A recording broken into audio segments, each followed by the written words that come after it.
अपने previous discussion को हम लोग आगे बढ़ाते हैं। इस न्यूटन्स लॉ ऑफ मोशन, उसी सीरीज़ में हम आगे के क्वेश्चंस करेंगे। क्वेश्चन में दिया हुआ है स्ट्रिंग जो आपका है मासलेस है, जितने भी स्ट्रिंग्स हैं वो मासलेस हैं। टेंशन हॉरिजॉन्टल स्ट्रिंग में 30 न्यूटन है।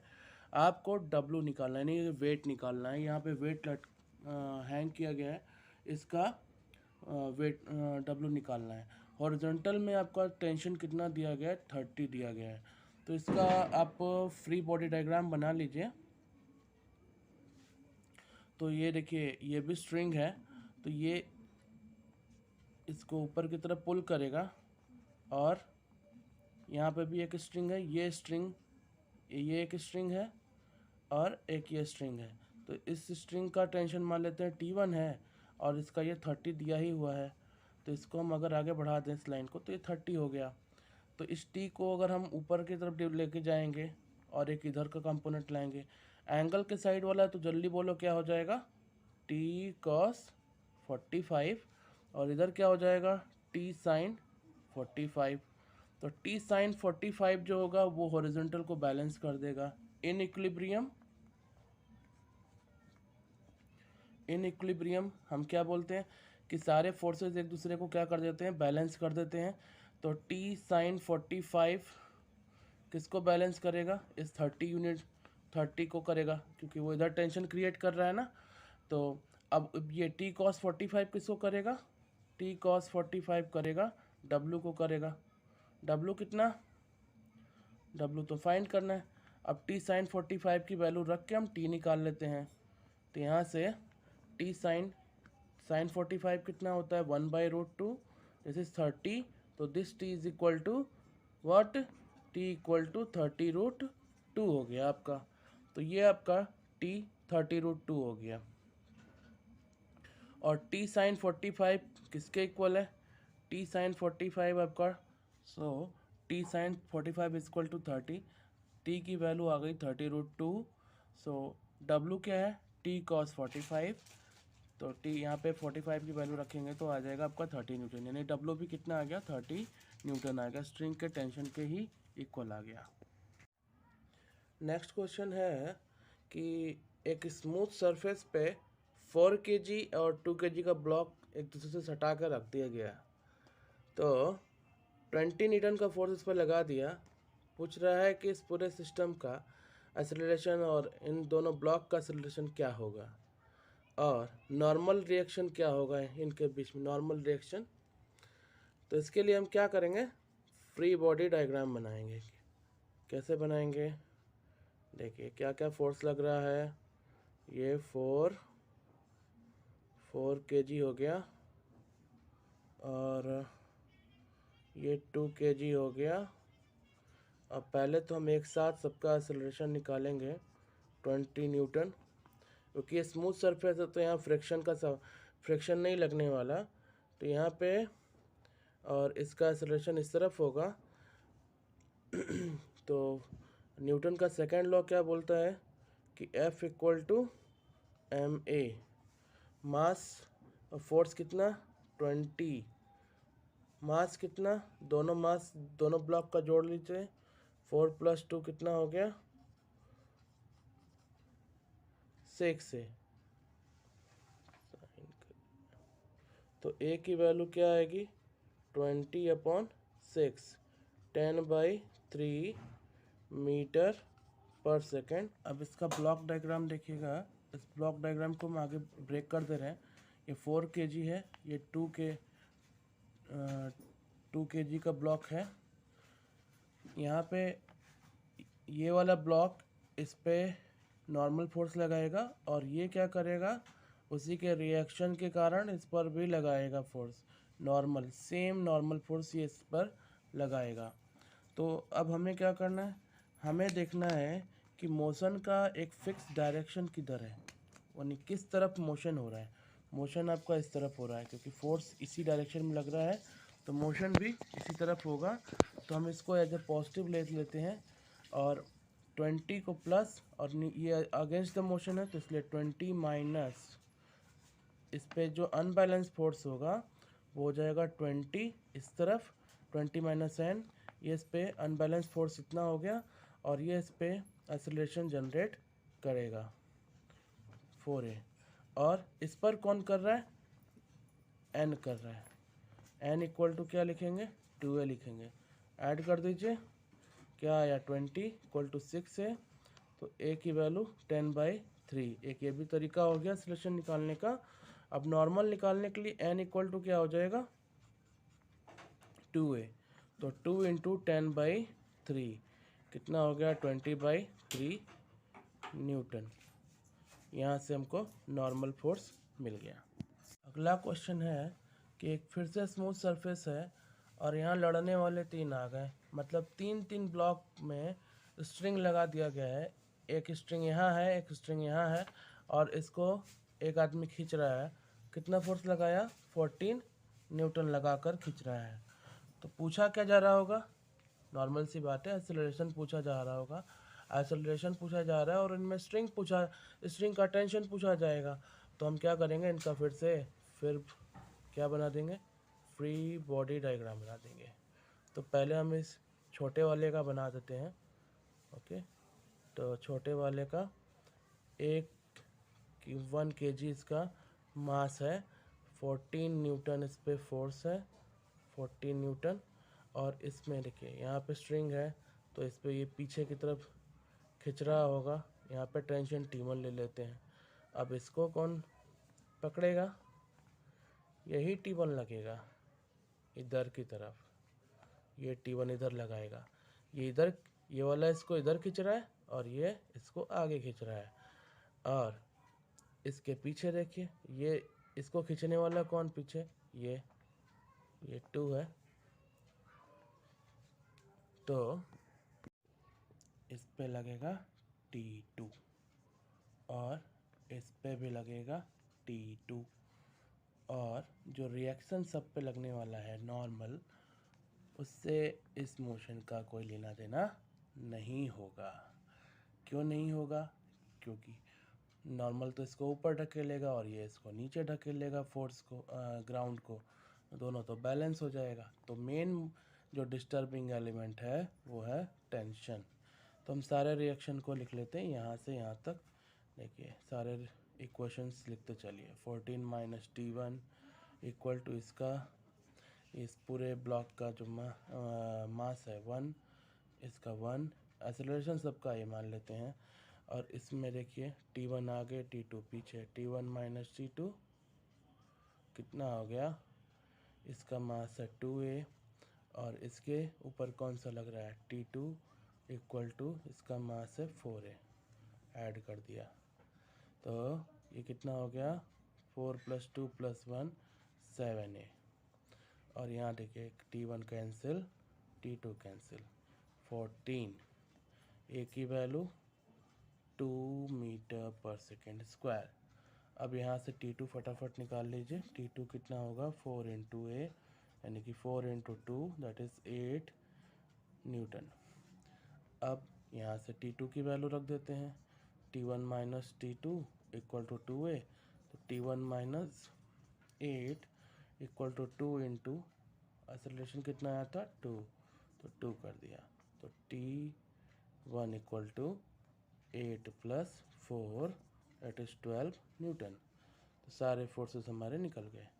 T1 कितना आया, 12 न्यूटन। T2 कितना आया, T2 हमारा आया 8 न्यूटन। एक्सेलरेशन कितना आया, 2 मीटर पर सेकेंड स्क्वायर। नेक्स्ट क्वेश्चन है, 2 kg का ब्लॉक है, मासलेस इनएक्सटेंसिबल स्ट्रिंग है और ये पुली के थ्रू जाता है और यहाँ पे 4 kg का ब्लॉक लटका हुआ है। इसमें आपका टेंशन और इसका एक्सेलरेशन आपको फाइंड करना है। तो इसके लिए भी फ्री ब्लॉक बॉडी डायग्राम बनाते हैं।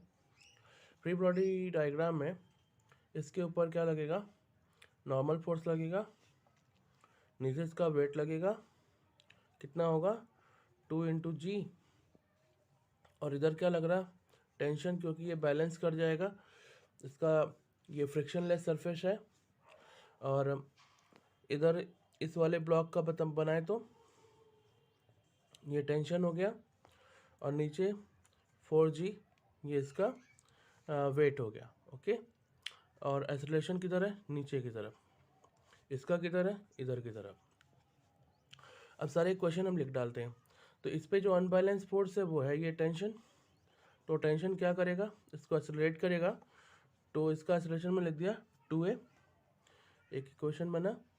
और इस वाले ब्लॉक का हम क्या लिखेंगे? ये नीचे की तरफ आ रहा है, तो नेट अनबैलेंसिंग फोर्स क्या हो गया? 4g, और टेंशन ऊपर। तो नेट जो फोर्स है नीचे की तरफ है, इसका 4 मास है। इन दोनों को ऐड कर दीजिए, t कैंसिल हो जाएगा। 4g इक्वल टू कितना आएगा? 6a। एक्सेलरेशन कितना आएगा? 4g अपॉन 6, यहाँ 4 है। तो g की वैल्यू अगर हम 10 ले लेते हैं तो ये कितना आ जाएगा? यहाँ पे इसको कैंसिल कर दीजिए, 220/3 न्यूटन पर सेकेंड स्क्वायर। तो टेंशन कितना जनरेट हुआ? T equal to 2 into 20/3 40/3 newton. Okay, next question है, ये ब्लॉक है। इस ब्लॉक पर A B C ये 3 ब्लॉक रखे हुए हैं और ये स्ट्रिंग से जुड़े हुए हैं। तो हमको इसका नेट एक्सेलरेशन निकालना है। ये एंगल 60 है, ये 30 है।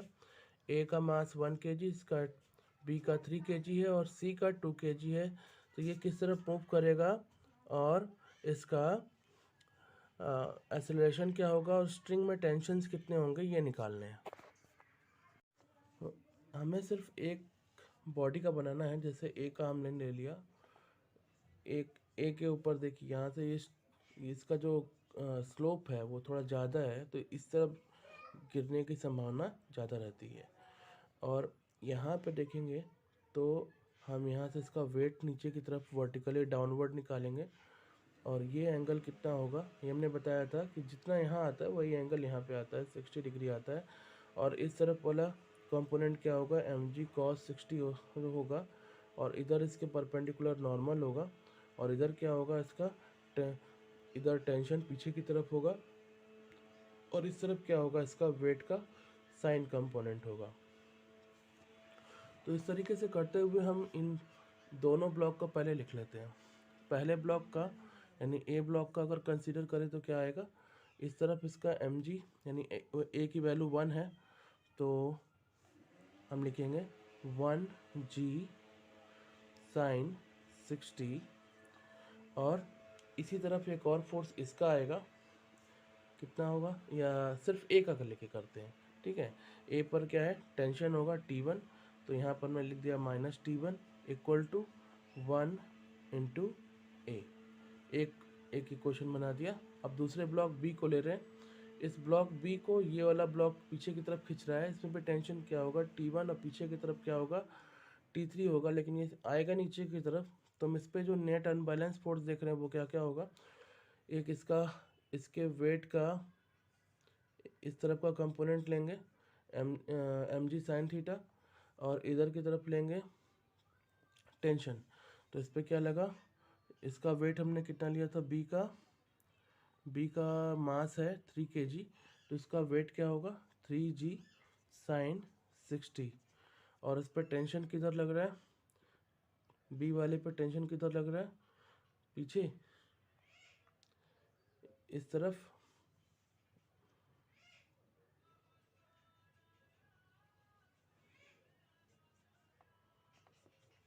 और T3 पीछे। क्या लिखेंगे?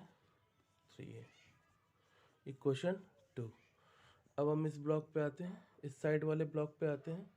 इसका वेट नीचे और इसका इधर कॉस कंपोनेंट और इस तरफ साइन कंपोनेंट। मोशन किधर है? ऊपर की तरफ है।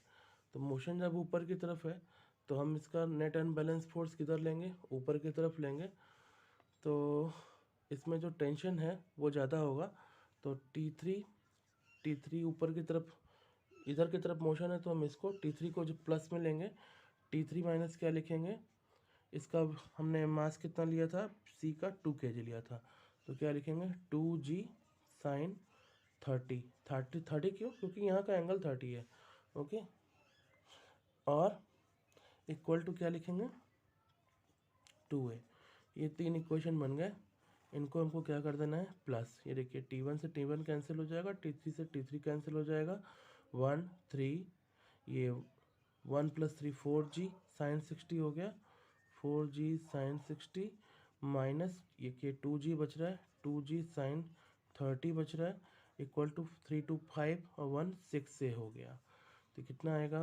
4g sine 60, 4g into √3/2 minus 2g into 1/2 equal to 6a। तो कितना बन के आ रहा है आपका? तो ये हो गया आपका, कट गया 2g √3 माइनस ये कट गया, g बचा, g इंटू 1g आएगा 6। तो g की वैल्यू कॉमन ले लेते हैं, 2√3 माइनस 1 इक्वल टू 6a। यहाँ पे नीचे 6 से डिवाइड कर दिया तो एक्सलेशन निकल गया। g की वैल्यू भी रख देते हैं 10, 2√3 माइनस 1 ये g की वैल्यू है अपॉन 6 इक्वल टू a।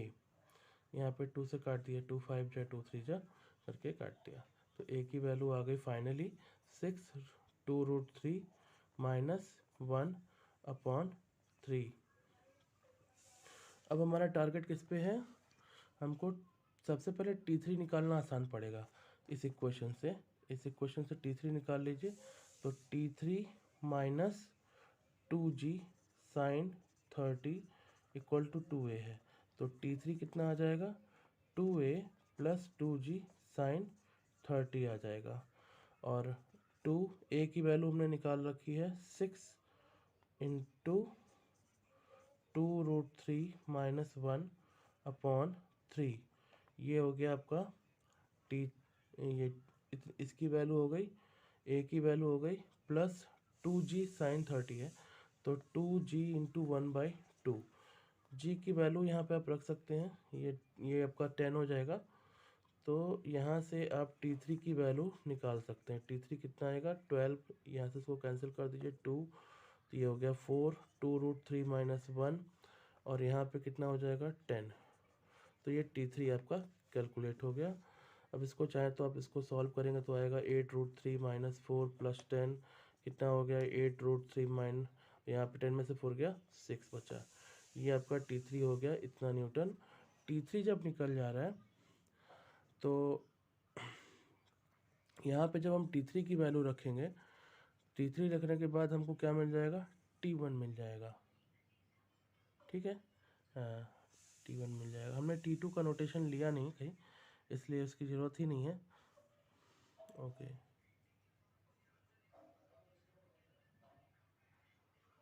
कुछ छूट गई।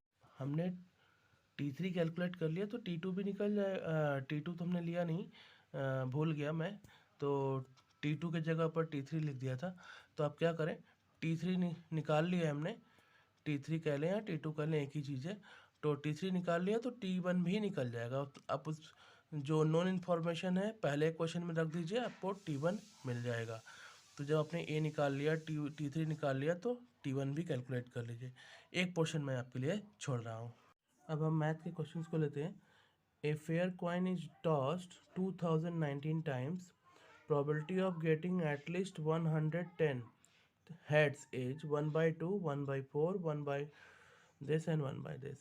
इनमें से कौन सा ऑप्शन सही है? ठीक है, ये आपका क्या है? ऑड नंबर है। ऑड नंबर है ना, तो 2n + 1 कितना हो जाएगा आपका? 2n + 1 2019, क्योंकि ऑड नंबर को हम कैसे मानते हैं? 2n + 1 + 1। यहाँ से अगर हम n निकालें तो 1009 आएगा। एटलीस्ट 1010 चाहिए आपको, तो यानी कि कम से कम इतना आए या फिर कितना उससे ऊपर आए, हेड उससे ज़्यादा बार आए। तो ये बाइनोमियल ट्रायल का एक्सपेरिमेंट है and you want that n is 1009 then n + 1। What is n + 1? 1010। तो हम इसको शॉर्ट में लिख दिए n + 1। प्रोबेबिलिटी क्या होगी? 1/2 की पावर n + 1, क्योंकि ये रिपीट हो रहेगा। कितनी बार रिपीट होगा? उसके आगे देखिए n + 1 है, 2n + 1 है, ये सब रिपीट होगा। कितनी बार 2n+1 टाइम्स, क्योंकि हमने इसको ले रखा है। अब हम यहाँ पर एक एडिशनल टर्म डाल देते हैं, इसको हमको कैलकुलेट करना है। ये अगर हम कैलकुलेट कर लिए तो ये ओवरऑल प्रोबेबिलिटी कैलकुलेट हो जाएगी। ए क्या है, इसके साथ क्या क्या आएगा कि 2n+1, एटलीस्ट हमने कहा कि 1010 के बराबर आए, तो यहाँ से स्टार्टिंग लेगा कम से कम 1010 बार, फिर 1011 बार, 1012 बार और 1000, फिर लास्ट में आपका कितना जाएगा, 2019 बार तक जाएगा। ठीक है। अब देखिए, इसको हम एक चीज़ ये जानते हैं कि NCR क्या होता है, NCR-1 के इक्वल होता है। तो यहाँ 2n+1 CR है, ये 2n+1 CR-1 के बराबर होगा।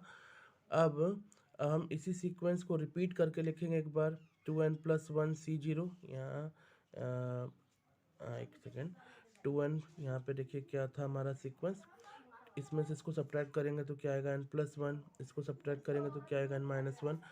इसी सीक्वेंस को इसका हम बेनिफिट ले करके इसको एक बार दोबारा से लिखेंगे और फिर ऐड कर देंगे, तो ये 2 टाइम्स हो जाएगा, 2n+1 C0, 2n+1 C1, 2n+1 C2 and so on, last तक ले जाइए 2n+1 C2। इसका आंसर आता कितना है, 2 की पावर n+1, क्योंकि देखिए हमारे पास 2n+1 टर्म है, 2n+1 C0, 2n+1 C1, 2n+1 C2 and so on 2n+1 C, 2n+1, इसका सम कितना होता है, 2 की पावर 2n+1 होता है। तो इसमें हाफ पार्ट आपके क्वेश्चन में है कि n+1 से स्टार्ट करते हुए कहाँ तक जाना है, 2n+1 जाना है, बाकी का हाफ पार्ट पीछे रह जाता है। तो इतने पोर्शन का सम कितना होगा, हाफ इसमें से हो जाएगा और आधा सम इधर हो जाएगा। तो इसीलिए इसका सम कितना हम लिख सकते हैं, this sum is equal to 2n+1। हमने इसीलिए इसको 2 बार करके लिख दिया कि 2 ट्वाइस आज हाफ करके है, तो इसलिए यहाँ पे s क्या आएगा, 2n+1 अपॉन 2, यानी 2 की पावर n प्लस कितना हो जाएगा, n हो जाएगा। यानी a की वैल्यू यहाँ पे हम क्या लिख देंगे, 2 की पावर 2n रख देंगे, तो ये कितना आएगा, 1/2 आएगा। नेक्स्ट क्वेश्चन है, a box contains 2n cards number 2 की पावर 0, 2 की पावर 1, 2 एंड 2 की पावर 2n-1, टोटल कितने हो गए, 2n कार्ड्स हो गए। अब इसमें इनमें से 2 कार्ड कोई ले लेना है आपको, 2 box taken at random without replacement. Without replacement का केस है, यानी कि जो कार्ड यूज़ हो गया दोबारा यूज़ नहीं होगा। तो probability that the sum of numbers on the card is divisible by 3, तो 3 का डिविजिबल नंबर कौन कौन से हैं, 3, 6, 9 ये सब आए ना, 12 ये सारे नंबर्स आए। तो ऐसे कितने पॉसिबल केस बन सकते हैं, तो हम इसको ऐसे ग्रुप बना लेते हैं। एक मान लेते हैं कार्ड, 2 कार्ड हैं, एक पर छोटा नंबर है और एक पर बड़ा नंबर है। तो जब हम x की पावर 2 की पावर 0 ले लेते हैं, छोटा नंबर 2 की पावर 0, यानी इसका वैल्यू कितना होगा, 1 होगा। तो हम इसका पेयरिंग किसके साथ करेंगे, 2 के साथ करेंगे, तो ये कितना आएगा, 3, इनको जोड़ेंगे तो 3 आएगा, तो ये भी आपका 3 से डिविजिबल है। फिर इसको हम 2 की पावर 3 के साथ जोड़ेंगे तो ये भी 3 से डिविजिबल है। अब इसी तरह से करते हुए ये 2 की पावर 2n-1 से करेंगे, ये भी 3 से डिविजिबल है। और ऐसे ही 2 को लेकर करेंगे, 2 के साथ 2 स्क्वायर, 2 की पावर 4, 2 स्क्वायर कितना होता है, 4 + 2 6, तो ये भी डिविजिबल हो गया। फिर 2 की पावर 4 कितना होता है, 8 प्लस 2 की पावर 4 16 + 2 18, ये भी डिविजिबल है, इसका आंसर 9 आएगा। तो ऐसे ही करते हुए 2 की पावर 2 लिया, तो 2 की पावर 3, यहाँ पे 8, ये 4, 12 भी डिविजिबल है, ये 32 + 4 कितना आएगा, 36, ये भी 3 से डिविजिबल है। तो ऐसे करते हुए हम पेयर बनाते हुए चलते हैं, तो जब हम लास्ट में पहुँचेंगे 2n-2 ही ले पाएंगे, क्योंकि हमको पेयर करना है। तो इसके साथ क्या आएगा, 2n-1 आएगा, सिर्फ एक पेयर यहाँ पे। तो ऐसे दो आएंगे, जैसे यहाँ पे एक पेयर हुआ, एक पेयर ये हुआ, तो ये 2 पेयर ऐसे हैं जिनका सम क्या हो रहा है, 3 से डिविजिबल हो रहा है। वैसे ही हम आगे बढ़ते चले जाएंगे, तो ऐसे आपको डबलेट 2 करके मिलेंगे। आप इसको ट्राई करके देख लीजिए, और ट्राई करने का सबसे अच्छा तरीका यही है कि इसके लिए आप क्या करिए, इसमें हम पावर को ऑड नंबर रख के देख लेते हैं, यानी n की वैल्यू हम 4 रख के देखते हैं, यानी n कितना हो गया 4 रखे तो 8 माइनस 1 7, 2 की पावर 7 तक का आप ट्रायल करके देख लीजिए, आपको ऐसे ही पेयर मिलेंगे। पेयर मिलेंगे तो आप क्या करेंगे, इनका फेवरेबल केस बना लीजिए। कितना होगा, एक सिंगल केस वाले 2 ठो मिले थे, डबल हमको 2 पेयर वाले मिलेंगे, सब 2 टाइम मिलेगा। ये n-1 टाइम वाले भी मिलेंगे, n-1 टाइम वाले भी 2 मिलेंगे। तो इसका सम क्या होता है, नेचुरल नंबर का सम क्या होता है, nn+1/2, सो 2/2 ये nn-1 हो गया। तो यहाँ से कितना आंसर मिलेगा आपको, ये मिलेगा आपको nn-1 मिलेगा। टोटल बेस कितने हैं आपके पास, सारे काउंट कर लीजिए। तो यहाँ पर देखिए क्वेश्चन में क्या लिखा था आपके पास, 2n-1 तक है, लेकिन 2 की पावर 0 से स्टार्ट करते हुए। तो 1 से लेके यहाँ से 2 3 4 2n-1, तो ये 2n-1 टर्म हो गए, और एक ही एडिशनल जो टर्म है वो कितना हो गया 2n टर्म टोटल दे दे रहा है काउंटिंग में। तो टोटल कितने हो गए पॉसिबल बेस 2n-C2। तो 2n-C2 को जब आप कैलकुलेट करेंगे तो कितना आएगा, 2n factorial upon 2 factorial upon into 2n-2 factorial. इसको सिंप्लीफाई करेंगे तो क्या मिलेगा, n into 2n-1, n into 2n-1 मिलेगा। तो प्रोबेबिलिटी ऑफ फेवरेबल इवेंट क्या हो गया, nn-1 upon n into 2n-1 क्या मिलेगा, n-1 अपॉन 2n-1 मिल जाएगा। अब हम केमिस्ट्री पे आते हैं। D block elements transition element इनको बोलते हैं, या फिर इनकी वैलेंसी जो होती है वो बदलती रहती है, इसलिए इनको ट्रांजिशन बोलते हैं due to the variable valencies. इनका कॉन्फ़िगरेशन क्या होता है, इनका जो लास्ट सेल होता है, लास्ट सेल में एस में इनके 1 या 2 इलेक्ट्रॉन होता है, और इसके पीछे वाला यानी कि पेनल्टीमेट सेकंड लास्ट जिसको बोलते हैं, सेकेंड लास्ट में 1 से लेकर के डी में इलेक्ट्रॉन एंटर करता है, 1 से लेकर के 10 इलेक्ट्रॉन तक हो सकते हैं। इसमें हम लोगों ने इसको 4 सीरीज़ में बांटा है। पहला सीरीज है 3D सीरीज, क्योंकि पहले और दूसरे सेल में 3D नहीं आता, डी सेल नहीं आता है, डी सब सेल। तो हम 3D से स्टार्ट करते हैं। 3D कहाँ से स्टार्ट है, स्कैंडमियम से 21 से लेकर के जिंक 30 तक। दूसरा सीरीज है 4D सीरीज है, इसमें इलेक्ट्रॉन 4D में एंटर करता है, तो इसका है Y29 से 48 CD तक।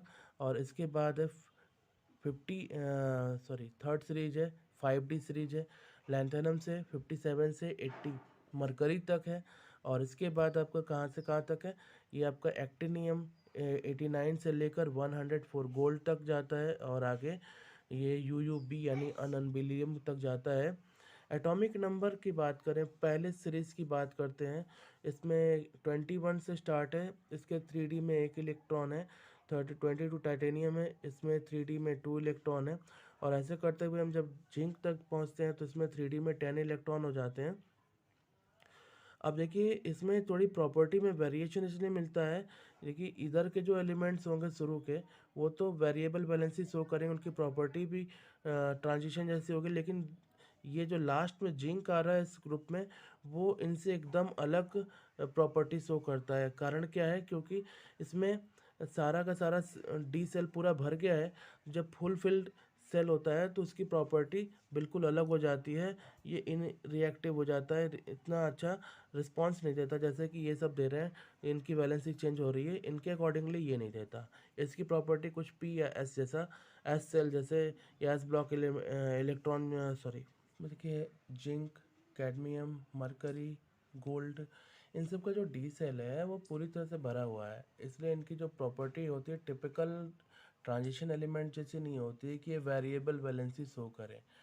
डी ऑर्बिटल इनका पूरा भरा हुआ है, इसलिए इनका प्रॉपर्टी कुछ किससे मैच खाता है, एस ब्लॉक एलिमेंट जैसा मैच खाता है, एस ब्लॉक या फिर लिटिल बिट पी ब्लॉक जैसा। जनरल प्रॉपर्टी इसकी क्या है, सारे के सारे अच्छे रिड्यूसिंग एजेंट हैं, सिर्फ कॉपर को छोड़ करके। कॉपर एक अच्छा रिड्यूसिंग एजेंट नहीं है। रिड्यूसिंग एजेंट क्या होता है, जो इलेक्ट्रॉन देता है किसी एलिमेंट को, इलेक्ट्रॉन अगर देंगे तो दूसरे एलिमेंट पे कौन सा चार्ज डेवलप होता है, नेगेटिव। नेगेटिव चार्ज का मतलब ऑक्सीडेशन रिडक्शन में क्या होता है, रिड्यूशन रिडक्शन हो रहा है अगले एलिमेंट का। तो अगर किसी को ये इलेक्ट्रॉन दे रहा है तो वो क्या हो गया, रिड्यूसिंग एजेंट हो गया, और जिसका रिडक्शन होता है उस पर नेगेटिव चार्ज डेवलप होता है। रिएक्टिविटी ट्रांज 3D सीरीज़ की ज़्यादातर कम होती है, और जैसे जैसे एटॉमिक नंबर इंक्रीज करेगा 21 से लेके आगे 21, 22, 23, ये क्या होगा, इनका एटॉमिक नंबर इंक्रीज करने पर इनका रिएक्टिविटी डिक्रीज करता है। एटॉमिक रेडियाई भी इनका डिक्रीज करता है, एटॉमिक रेडियाई भी डिक्रीज करता है, क्योंकि देखिए हम पीरियोडिक प्रॉपर्टीज ऑफ एलिमेंट जब पढ़ते हैं तो पीरियोडिक प्रॉपर्टी में बताया जाता है कि as the number of atoms atomic number increases, so electron and proton both increases simultaneously, दोनों के नंबर एक साथ होते हैं, क्योंकि न्यूट्रल एटम में पॉजिटिव और नेगेटिव चार्ज क्या होना चाहिए, इक्वल होना चाहिए। इसीलिए यहाँ पर जब एटॉमिक नंबर इंक्रीज करता है पीरियड में 3D सीरीज में, तो इनका इलेक्ट्रॉन प्रोटॉन दोनों इंक्रीज करेगा। तो जब दोनों इंक्रीज करेगा तो उस वजह से क्या होगा, इसमें इसका साइज भी क्या होगा, डिक्रीज करेगा। जैसे अगर पहले वाले का 3D है, मतलब कि इसमें 3 सबसेल हैं, 3 सबसेल है, तो अब तो इसका साइज धीरे धीरे घटने लगता है। ओके, लेकिन बहुत ज़्यादा नहीं घटता। और आयनाइजेशन पोटेंशियल की बात करें, आयनाइजेशन पोटेंशियल क्या होता है, energy required to remove electron from the gaseous state in gases state from an atom is known as ionization potential. किसी एटम को गैसेस फेज में ले जाइए या वेपर फेज में ले जाइए, उसको एक्साइटेड फेज में ले जाइए, और फिर वहाँ से इलेक्ट्रॉन विड्रॉ करिए, क्योंकि ग्राउंड फेज में या फिर इनएक्टिव फेज में वो इलेक्ट्रॉन जल्दी देता नहीं है, तो उसको पहले हमको एनर्जी देनी पड़ती है, उसको एक्टिवेट करना पड़ता है, तब उसमें से इलेक्ट्रॉन निकलता है। तो आयनाइजेशन पोटेंशियल पे इसमें बहुत ज़्यादा फर्क नहीं पड़ता, क्योंकि इसके पीछे वाले जो सेल है ना वो पूरे भरे हैं, तो इसमें शील्डिंग इफेक्ट की वजह से बहुत ज़्यादा अंतर नहीं आता है पीछे के सेल की वजह से। ठीक है, मेटालिक करेक्टर की बात करें तो सारे के सारे डी ब्लॉक के एलिमेंट जो हैं मेटल हैं, क्योंकि इनके लास्ट में जो इलेक्ट्रॉन होता है वो एक या दो होता है। All are metals electron in the outer shell 1 और 2।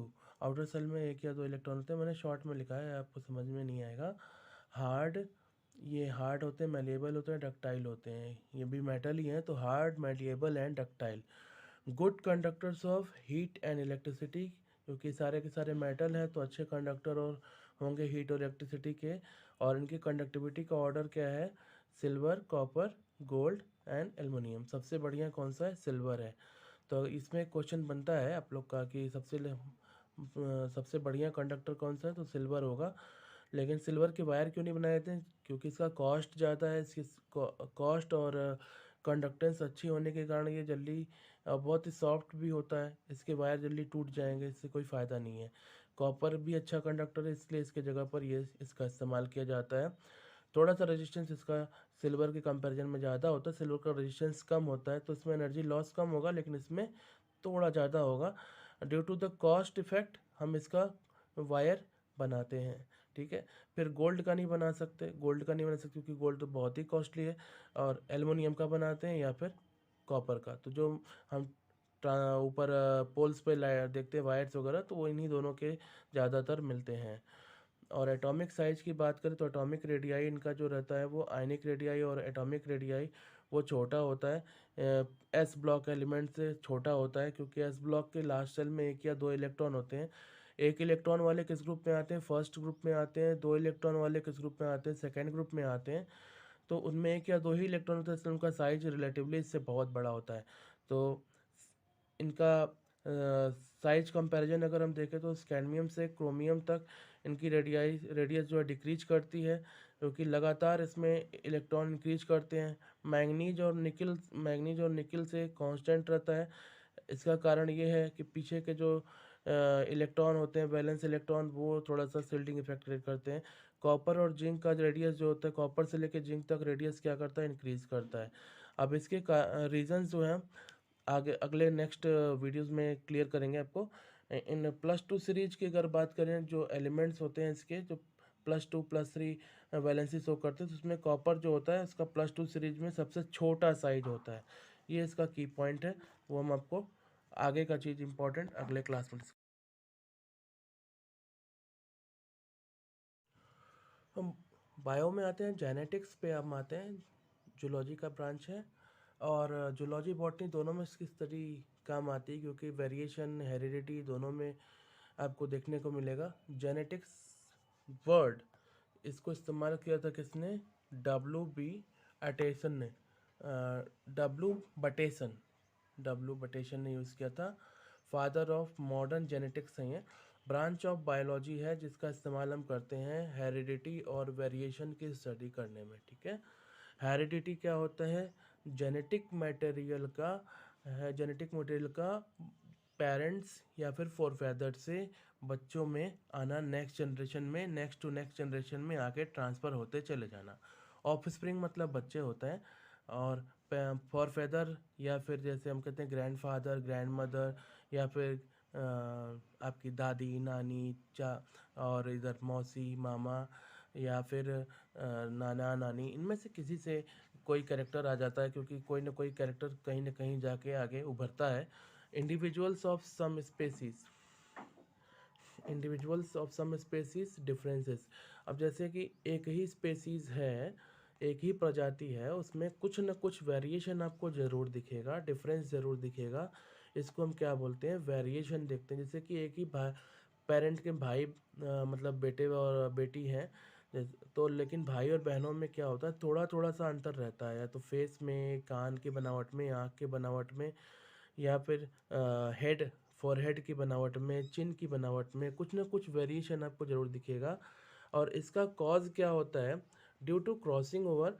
जब ये मैटिंग टाइम पे, जब टाइम पर हार्मोनल चेंजेस होते हैं, वहाँ पे जीन फॉर्मेशन होता है, और वहाँ पर रीशफलिंग ऑफ जीन्स ट्रांसफ़र होता है, तो कुछ जीन्स जाते हैं कुछ म्यूटेशन में, यानी कुछ चेंज हो जाते हैं, और बाई चांस कोई जीन में कुछ प्रॉब्लम आ जाती है, या फिर कॉम्बिनेशन के समय कोई चीज़ मिसिंग हो जाता है, फुल कॉपी पूरी तरह से नहीं हो पाता है, और कॉपी होते समय डीएनए में कुछ चेंज हो जाते हैं, रेप्लिका तैयार होने में कुछ चेंजेस हो जाते हैं, और फर्टिलाइजेशन इफेक्ट भी आता है, मियोसिस फेज भी आता है, मियोसिस में भी कुछ चेंजेस होते हैं।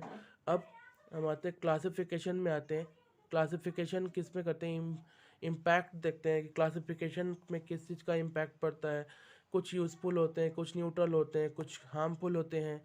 हेरिडिटी में इस चीज़ों का भी स्टडी करना है हमको। सेल्स, कौन सा सेल इफ़ेक्ट हो रहा है, और कॉन्स्टिट्यूशन क्या है सेल का, या किस चीज़ से उसमें फॉर्मेशन हो रहा है। जैसे फिनोटाइप होता है, जीनोटाइप होता है। फिनोटाइप जो दिखता है, जीनोटाइप जिससे से बनता है सेल। और आगे बढ़ते हैं हम इसमें, डिग्री क्या होता है? Continuous, discontinuous. कुछ चीज़ें हम लोग में भी देखेंगे तो कुछ सेल्स कॉपी हो रहे हैं, कुछ सेल्स नहीं हो रहे हैं, कुछ चीज़ें आपको मॉडिफाइड होकर के दिखती हैं। बच्चे आजकल के बहुत शार्प हो रहे हैं, तो ये सारी चीज़ें क्या हो रही हैं? कुछ चीज़ें तो कॉपी होती चली आ रही हैं, रूपरेखा, बनावट शरीर की, और चाल ढाल, कुछ ना कुछ कॉपी होता रहता है। कुछ बीमारियां कॉपी हो जाती हैं, लेकिन कुछ चीज़ें डिसकंटिन्यू हो जाती हैं, क्योंकि समय के साथ साथ उनको प्रॉब्लम्स फेस करनी पड़ती हैं। एटमॉस्फेयर चेंज होता रहता है, तो उसके बहुत सारे फैक्टर्स हैं जिसकी वजह से उनमें कुछ ना कुछ चेंजेस होते रहते हैं। पार्ट्स क्या हैं? जैसे मेरिस्टिक नंबर है, सब्सटेंसिव नंबर है। तो एंड टाइप्स ऑफ वेरिएशन क्या होते हैं? सोमैटिक होते हैं, और एक जनरल होता है। तो हम आगे इसकी वीडियोस को भी कंटिन्यू करेंगे, लेकिन इसके लिए आप सब्सक्राइब करें, वॉच करें, और ज़्यादा से ज़्यादा शेयर करें, सपोर्ट करें, क्योंकि अभी ये चैनल नया है और आप लोग को बहुत कुछ दे करके जाएगा, ये मेरा वादा है।